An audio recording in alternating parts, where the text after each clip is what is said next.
కాంగ్రెస్ పార్టీలో చంద్రబాబు కోవర్టులు ఉన్నారు. ఈ మాట అనేది ఎవరు? ప్రతిపక్ష పార్టీ ఎమ్మెల్యేలు, ఇంకొకరు కాదు, అధికార పార్టీ ఎమ్మెల్యే. ఇప్పుడు బీఆర్ఎస్ ఎమ్మెల్యేలో లేకపోతే బీజేపీ ఎమ్మెల్యేలో కాదు ఈ మాట అంటుంది.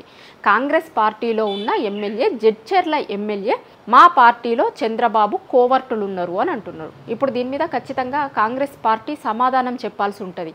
ఎందుకంటే ప్రతిపక్ష పార్టీకి సంబంధించినటువంటి ఎమ్మెల్యేలు ఎవరైనా ఆరోపణలు చేయడం కాదు, మీ పార్టీకి సంబంధించినటువంటి ఎమ్మెల్యే ఆరోపణలు చేసిర్రు. ఇది మొదటిసారి కాదు, గతంలో కూడా ఆయన చాలాసార్లు కమిషన్లకు సంబంధించినటువంటి ఇష్యూస్ పైన కావచ్చు, లేకపోతే భూములకు సంబంధించి భూ ఆక్రమణలకు సంబంధించినటువంటి ఇష్యూస్ పైన కూడా గతంలో చాలాసార్లు ఇదే జడ్చర్ల ఎమ్మెల్యే మాట్లాడిండు. ఇవాళ ఆయన ఇంకొక మాట మాట్లాడిండు, సంచలనమైనటువంటి మాటలని చెప్పుకోవచ్చు అవి.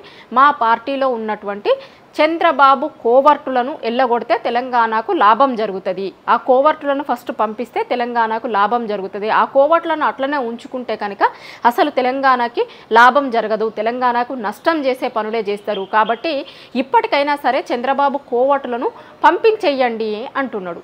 సో ఇప్పుడు ప్రభుత్వం, కాంగ్రెస్ పార్టీ సమాధానం చెప్పాలి. కాంగ్రెస్లో ఉన్నటువంటి చంద్రబాబు కోవర్టులు ఎవరు?